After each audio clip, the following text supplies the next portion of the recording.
बस मेरी बहन के चेहरे पर ऐसी ही मुस्कुराहट बनी रही। हाँ भैया, उसे उसके आने वाले जीवन में सारी खुशियां मिले।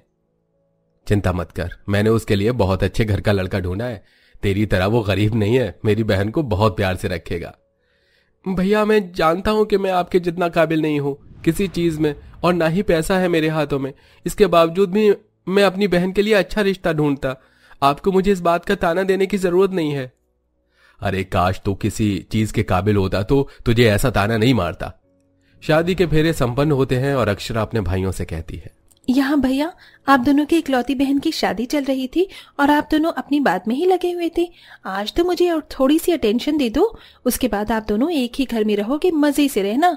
मैं आप लोगों को बार बार परेशान करने नहीं आऊंगी। लेकिन मैं तो चाहता हूं तू हम दोनों को परेशान करे शादी के बाद भी, क्यों अंकुर जी? हाँ बिल्कुल भैया, अच्छा है आप लोगों को परेशान करेगी तो मुझे कम परेशान किया करेगी। कितनी दुष्ट हो अंकुर तुम। एक बार ससुराल ले जाओ, फिर मैं तुम्हें ही सबसे ज्यादा परेशान करूंगी, अपने प्यारे भैयाओं को कम। ये भी सही कहा मेरी बहन, क्यों अंकुर जी? हाँ जी जी। खूब हंसी मजाक के बाद दोनों भाई अपनी इकलौती बहन को विदा कर देते हैं। दिन गुजरते हैं। अक्षरा अपने ससुराल में बहुत खुश रहती है। माता पिता के जाने के बाद वो अपने दोनों भाइयों से बहुत प्यार करती थी और उन्हें याद भी। वहीं निशांत एक बहुत अमीर बिजनेसमैन था जो पढ़ लिख कर अपनी कंपनी को बहुत आगे ले जाता है और अपने पैसों से ही बंगले को खरीद कर उसमें रह रहा होता है, जहां उसका छोटा भाई ध्रुव साथ में रहता था। निशांत बार बार ध्रुव को उसके ज्यादा न कमाने पर और न पढ़ाई लिखाई करने पर ताना दिया करता था। इसी के चलते वक्त के साथ दोनों भाइयों की शादी हो जाती है। निशांत अमीर आरती से शादी करता है जो कि घमंडी थी। वहीं ध्रुव अपनी जैसी सीधी सादी सलोनी काव्या से शादी करता है जो अपने पति को बहुत मान सम्मान देती थी। एक रोज, अरे काव्या, तुमने ये कैसा खाना बनाया है? ये दाल चावल भी कोई खाने की चीज है? हम गरीब हो लोग हैं क्या जो ये दाल चावल खाएंगे? पूड़ी कचौड़ी पराठे नहीं बनाना आते तुम्हें? दीदी, वो सब तो हम खाते ही रहते हैं। मुझे लगा कभी कभी हमें सिंपल खाना भी बना लेना चाहिए। हाँ, सिंपल तो बनाओगी ही, क्योंकि तुम्हारा पति मामूली सी नौकरी करके जरा से पैसे देता है और उस जरा से पैसे के राशन में तुम लोग दाल चावल उठा कर ले आते हो और सोचती हो कि हमारा इस घर में कंट्रीब्यूशन हो रहा है। लेकिन अब मेरे पति के पैसों पर कब तक पलोगे तुम दोनों? दीदी, आप कहाँ से बातों को कहाँ लेकर जा रही हैं? और आप पैसों का फर्क दिखाकर दोनों भाइयों के बीच दीवार खड़ी मत कीजिए। नहीं आरती, ऐसा कुछ नहीं कर रही। जो है वो मुझे पता नहीं है क्या? देखो काव्या, मैं तुमसे कोई बहस नहीं करना चाहता, लेकिन ये प्रॉपर्टी मेरी है और तुम्हें और ध्रुव को यहां से जाना ही होगा। वो अपना अब खुद करेगा। जब उसको पढ़ना लिखना चाहिए था तब उसका ध्यान उसमें नहीं लगा। भैया, आप ये क्या कह रहे हैं? आप जानते हैं ध्रुव आपसे बहुत प्यार करता है। इस फैमिली में कोई बचा नहीं है तो आप क्यों इस परिवार के टुकड़े कर रहे हैं? वो आपसे अलग नहीं होना चाहते। ये पैसों के लिए मैं नहीं कह रही, उनसे जितना होता है वो उतने पैसे लगाते हैं इस घर में। उसके चंद पैसों से क्या हो जाएगा? बेहतर होगा अब हम दोनों अलग अलग हो जाएं, अलग अलग खाएं, अलग अलग रहें। नहीं भैया, इस घर के और टुकड़े मत कीजिए। तभी ध्रुव आ जाता है। बस करो काव्या, तुम उनके आगे और हाथ मत जोड़ो। अगर भैया चाहते हैं कि हम दोनों यहां से चले जाएं तो हम चले जाएंगे। वैसे भी मुझे पैसों का कोई लालच नहीं है। कहीं आप दोनों को ये लगे कि मैं आप दोनों के पैसों के लिए यहां रुकूं, लेकिन भैया हमारी इकलौती बहन को हम दोनों के अलग होने की बात पता चली तो वो बहुत परेशान होगी। उसकी चिंता तुम मत करो, मैं उसे समझा दूंगा। ठीक है भैया, मैं जा रहा हूं। चलो काव्या। हाँ, मजा आ गया। गड्ढा तो था ही, लेकिन उस गड्ढे को मैंने खाई में बदल दिया है। इन दोनों भाइयों को अलग ही करवा दिया। अब ये पूरी प्रॉपर्टी मेरी, वरना मुझे लगा था कि छोटे भाई भी इसमें से आधा हिस्सा लेगा। अब मैं जैसा चाहूं वैसे ही रहूंगी। न सास है, न देवर, न देवरानी। किटी पार्टी के लिए राजी कर लेती हूँ अपने फ्रेंड्स को। आरती अपने पति को भड़काकर ध्रुव और आरती को घर से निकलवा देती है, जिसके बाद वो किराए की गरीब कुटिया में रहने लगते हैं और गरीब की तरह रूखा सूखा खाकर जीवन व्यतीत करते हैं। 8 महीने बीत जाते हैं। इस बीच अक्षरा को अपने दोनों भाई की हकीकत भी पता चल जाती है, जिसे सुन उसे बहुत धक्का लगता है। एक शाम ध्रुव अपनी पत्नी के साथ बाजार आया था। वहीं से बड़ा भाई निशांत भी गुजर रहा था कि उसकी नजर अपने भाई पर पड़ती है जो कि फटे हाल में था। काव्या, तुम तो जानती हो हमारे घर के हालात कैसे हैं। मुझे अक्षरा की बहुत याद आ रही है और उसे भी मेरी। शादी के बाद वो अभी तक मुझसे मिलने नहीं आई। मैं सोच रहा हूँ घर पर एक दावत कर लेते हैं उसके आने की खुशी में। उससे बहुत सारी बात करूंगा, उसका ख्याल रखूंगा। अजी मैं भी दीदी से मिलना चाहती हूँ। अभी तक मैंने सिर्फ उनकी फोन पर आवाज सुनी है, उनसे मिली कभी नहीं हूँ। आप उनको बुला लीजिए, उनके मनपसंद का खाना बनाऊंगी मैं। ठीक है, मैं अगले हफ्ते उसे बुलाता हूँ। खुद तो प्रेम के फटे जूते जैसा हाल है और आया मेरी बहन को घर पर दावत देने के लिए।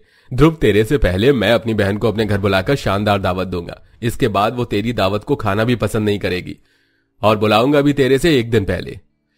ऐसा कहकर निशांत अपनी कार ड्राइव करके ले जाता है। 4-5 दिन बीतते हैं। ध्रुव दिहाड़ी पर काम करता था। जरा से पैसे जिस दिन मिलते थे उसी पैसे से उसे दिन का खाने का इंतजाम कर पाता था। तभी एक शाम ध्रुव के आने पर पानी देते हुए काव्या कहती है, अजी दीदी पहली बार घर आएंगी तो हम उनके लिए कुछ अच्छा सा करेंगे, उनके पसंद का खाना बनाएंगे, लेकिन पैसों का जुगाड़ कैसे होगा? फिर हम खाना नहीं खा पाएंगे।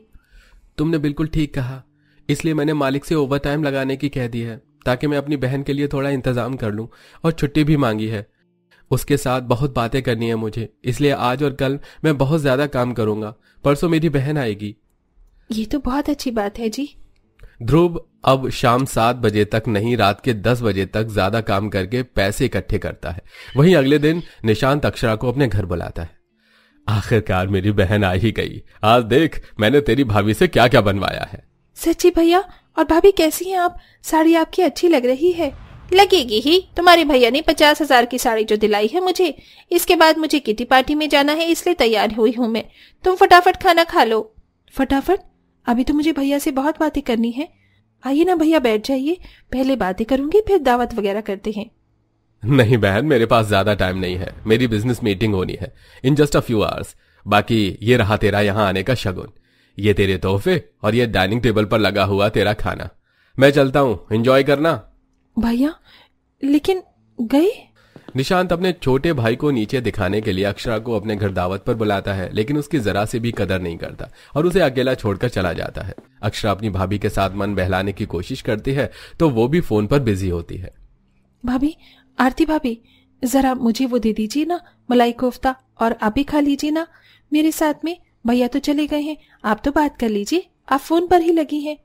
अरे मैंने तुम्हें कहा ना मैं बिजी हूँ, मेरी फ्रेंड्स का फोन आ रहा है बार बार। ऐसा करो तुम खाना खा लेना, गिफ्ट लेकर चले जाना, ड्राइवर तुम्हें तुम्हारे घर छोड़ देगा। मेरे को किटी पार्टी के लिए देर हो रही है, बाय।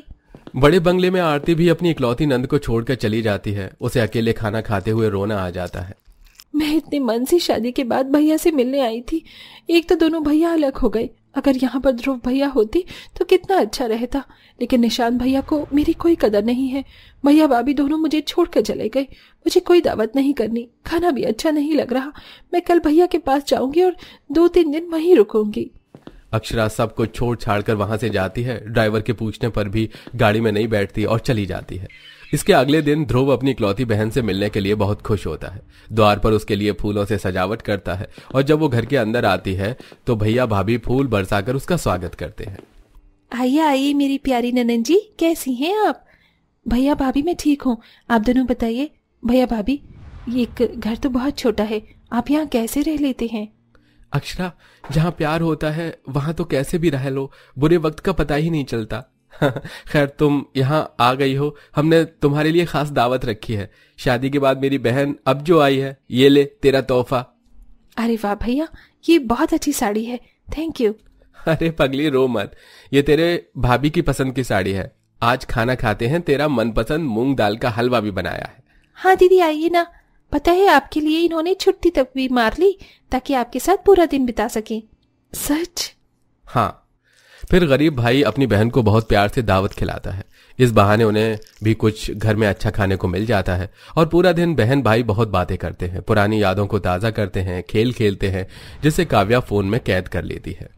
तू नजर न लगे आप दोनों के प्यार को। भैया भाभी, नजर तो आप दोनों को ना लगे, आप दोनों सच में बहुत अच्छे हैं। मुझे कितना प्यार दिया है, सम्मान दिया।